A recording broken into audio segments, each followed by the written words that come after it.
परमेश्वर के धन्य नाम की महिमा हो। प्रभात मनन के सत्र 2178 में आप सभी का बहुत ही विनम्रता के साथ स्वागत करता हूं। आइए आज के मनन के लिए हम पढ़ते हैं इब्रानी अध्याय 13 पद 18। हमारे लिए प्रार्थना करते रहो क्योंकि हमें भरोसा है कि हमारा विवेक शुद्ध है और हम सब बातों में अच्छी चाल चलना चाहते हैं। प्रार्थना एक आत्मिक वरदान नहीं है बल्कि हर एक मसीह विश्वासी का आत्मिक दायित्व है। कहने का तात्पर्य यह है कि प्रार्थना करनी गिने चुने लोगों के लिए परमेश्वर के द्वारा दिए गए विशेष दायित्व या क्षमता नहीं है। उद्धार प्राप्त हर एक विश्वासी को एक दूसरे के लिए प्रार्थना करने का दायित्व है। प्रार्थना नहीं करने वाला एक विश्वासी आत्मिक रूप में बढ़ नहीं सकता है। अपना आत्मिक बढ़ोतरी के लिए हर एक विश्वासी को प्रार्थना करनी चाहिए। उसी प्रकार एक दूसरे के लिए प्रार्थना करने का भी हमें दायित्व है। मनुष्य बनकर जो भी इस संसार में जन्म लिया है, हर किसी को सिवाय यीशु मसीह प्रार्थना की जरूरत है। प्रभु यीशु मसीह यद्यपि स्वयं प्रार्थना करते हुए हमारे लिए नमूना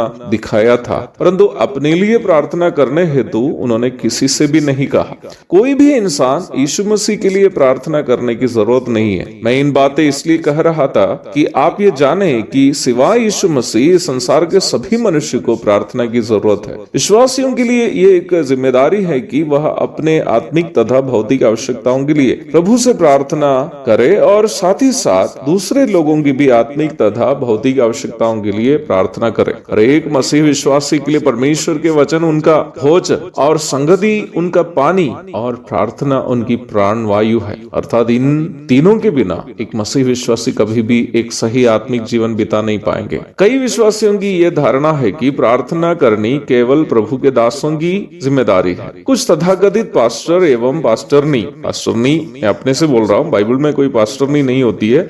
कई तथाकथित पास्टर एवं पास्टरनी लोग भी हैं जो खुद को प्रार्थना के ठेकेदारों की तरह लोगों के सामने प्रस्तुत करते हुए भोले भाले विश्वासियों को ठगते हैं। मैं पुनः आपसे कहता हूँ कि बाइबल में कहीं भी ये नहीं लिखा है कि प्रार्थना करने का ठेका परमेश्वर ने किसी को दिया है। जैसे परमेश्वर की सेवा करने वाले लोग विश्वासियों के लिए प्रार्थना करते हैं, वैसे ही प्रभु की सेवा करने वालों के लिए प्रार्थना करनी विश्वासियों का भी दायित्व है। यहाँ इब्रानी के लेखक संभवतः प्रेरित पौलुस ही इब्रानी विश्वासियों से कह रहा है कि हमारे लिए प्रार्थना करते रहो। संभवतः पौलुस करके मैं इसलिए कहा क्योंकि पौलुस के अन्य पत्रियों में भी वह समान प्रकार विश्वासियों से प्रार्थना की मांग करते हुए आप देख सकते हैं। इफिसी 6 की 19, कुलोसी 4 की 3 इत्यादि पदों को भी पढ़ लीजिएगा। एक दूसरे से प्रार्थना की मांग करनी गलत नहीं है बल्कि वह हमारे आपस के संबंध का प्रमाण भी है। प्रार्थना की मांग को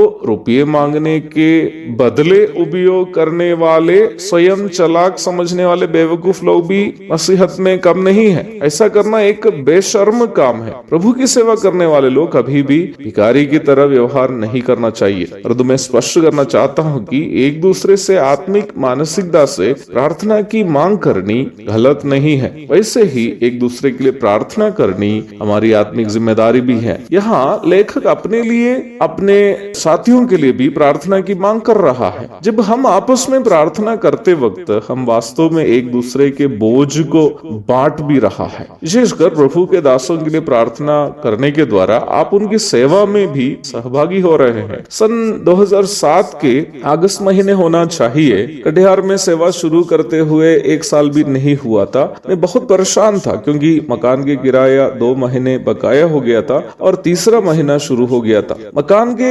मालकिन निशा आंटी पूछने पर मैं कहता था कि अभी तक आया नहीं। बेचारी सोचती थी कि हमारे हेडक्वार्टर से तनख्वाह नहीं भेजा गया, बल्कि मेरा कहना यह था कि स्वर्ग से प्रभु नहीं भेजा। दिन बीतते जाने पर बहुत डर लगता था। मेरी नानी माँ बचपन में मुझे यह सिखाई थी कि खाना भले नहीं खाए, नहा धोकर साफ सुथरा चलना है ताकि भूखे पेट को कोई नहीं देखे। इसलिए मुझे भीख मांगना बचपन से ही पसंद नहीं है, अभी भी नहीं करता। प्रभु से केवल इन दिनों में भी कहता था और अभी भी कहता हूँ। एक दिन मुंबई से एक भाई फोन किया। हालचाल पूछने के बाद उन्होंने मुझसे पूछा, ब्रदर आप कुछ परेशानी में है ना? मैंने पूछा आपको कैसे पता चला? उन्होंने कहा सुबह मैं प्रार्थना कर रहा था, मुझे यह एहसास हुआ कि आप कुछ संकट में हैं। प्रभु ने उस भाई के द्वारा 2 महीने का किराया जमा करने के लिए मदद की। मुझे सुनने वाले विश्वासी भाई बहनों, प्रभु के दासों के लिए प्रार्थना करते रहिएगा। प्रभु आपको दिखाएगा कि आपको किनकी सेवा सेवा में सहयोग करना है, अन्यथा मसीहत के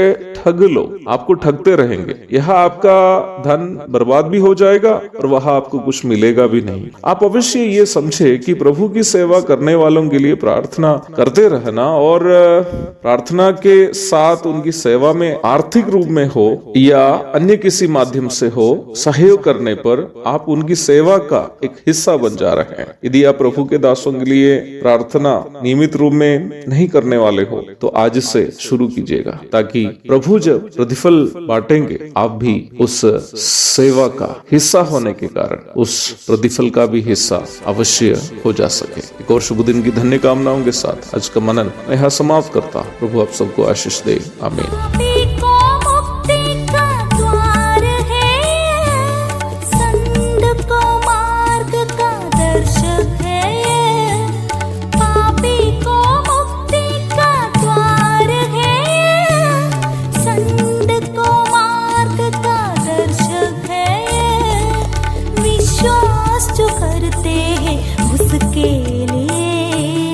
अनंत जीवन का साधन है ये, विश्वास जो करते हैं